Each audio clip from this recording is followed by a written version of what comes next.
don't you?" she said, fondly. "That's so wrong?"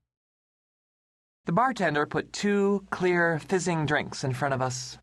There were what looked like prunes on the bottom. Shell handed me a glass. "What's this?" We clinked.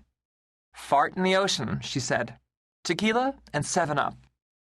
Served with a prune?" "Served," she said, "with a prune."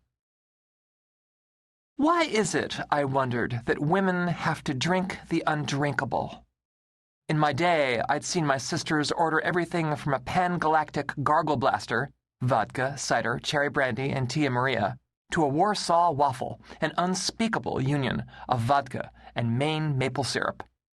Would it be so wrong if once in a while we had a nice pint of Guinness instead?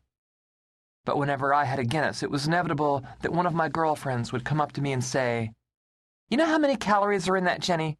As many as a steak dinner." This from someone who was drinking something called the Screaming Chocolate Monkey. From the other end of the room, a woman's voice rose in anger. "Leave me alone," she shouted, then threw her margarita in the face of her good men. This dramatic imperative was greeted with applause and cheers by everyone except for the fellow whose face was now covered with triple sec.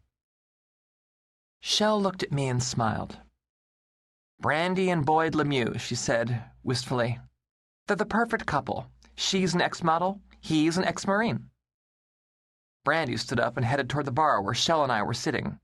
She was an attractive woman in a dilapidated sort of way. "You want a cigarette?" she asked. "I don't smoke," I said. Brandy laughed. "Right," she said. "Jenny here's an English professor," said Shell.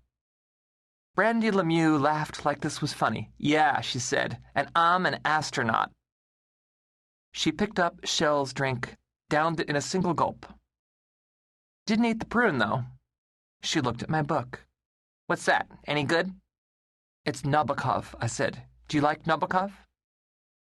Her mouth dropped open, as if I were one of the Beatles. "Whoa," she said. "You really are an English teacher, aren't you?" "I guess."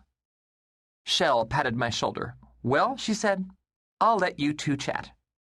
Then she headed over toward the place where Boyd was sitting, staring sadly into Brandy's empty margarita glass. Brandy and I watched as Shell sat down next to him. I can imagine the counsel she was offering. "Don't worry, Boyd. There are plenty of other fish in the ditch." "What a nerd," Brandy said. "My husband. I can't believe I ever married him." She looked at me. "You married?"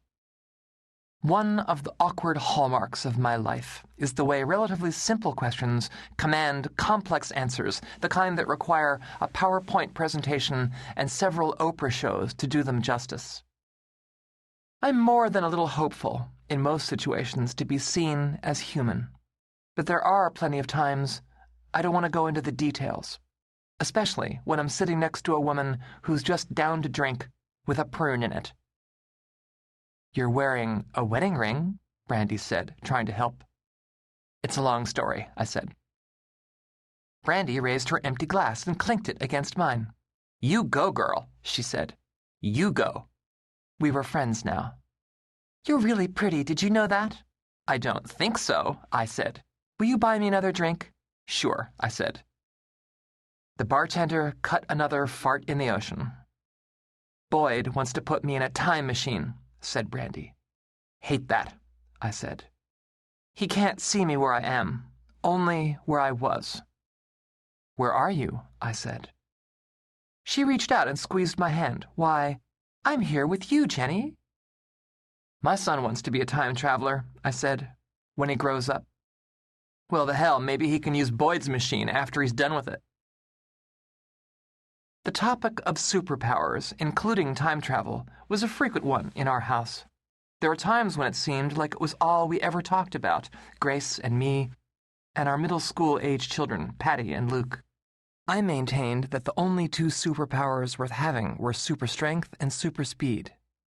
10-year-old Patty, for his part, advocated the power of virtual reality, the power of time travel, and something else he called super stickiness, which might be the thing that enables Spider-Man to climb walls, or might be something else entirely.